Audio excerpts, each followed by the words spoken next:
કોરેકડ છે ને પાણીના ટીમ્પા નાખીએ છીએ. કોઈ પણ જ્યારે દવા સ્પ્રે જ્યારે કરતા હોઈએ ત્યારે આપણે દવા આવી રીતના જ આપણા જે પાક વાયેલો હોય એના પર આવી રીતના પડતી હોય છે. પરંતુ હવે આ જે છે એ દવા સ્પ્રેડ નહીં થતી.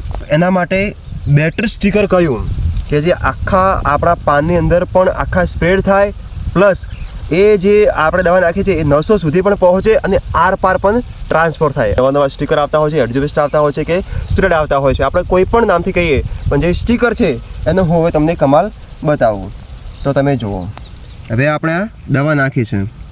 હવે જુઓ,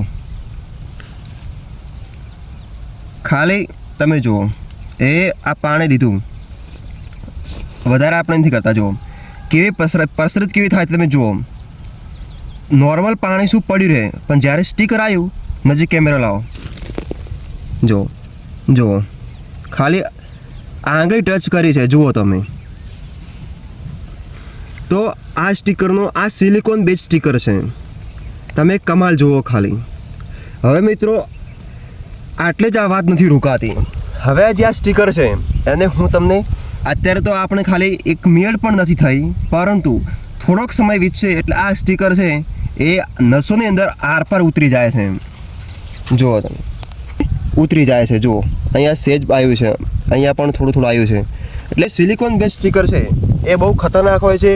જે પેલું સ્ટીકર સાદું સ્ટીકર આવે છે એની કમ્પેરિઝનમાં માપ ઓછું રાખવું પડે છે, કારણ કે આ જો વધારે માપ રાખે તો આપણો પાંદડું ડેમેજ થવાની પણ સંભાવના છે. પરંતુ રિઝલ્ટ બહુ જ ખતરનાક છે સિલિકોન બેઝ સ્ટીકરનું.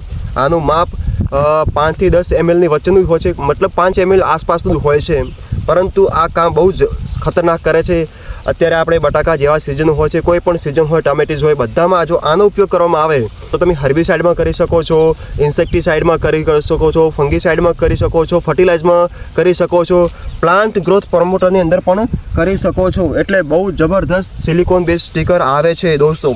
અને મેં ખુદ એક્સપેરિમેન્ટ એટલા માટે કર્યું છે કે મારા ખેડૂતોને પણ ખબર પડે અને એ પણ સારી દિશામાં અને સારી સ્ટીકરની ચોઈસ કરે. આ વિડીયોને શેર કરજો અને હા, ફોલો કરવાનું ચૂકશો નહીં. ખૂબ ખૂબ ધન્યવાદ.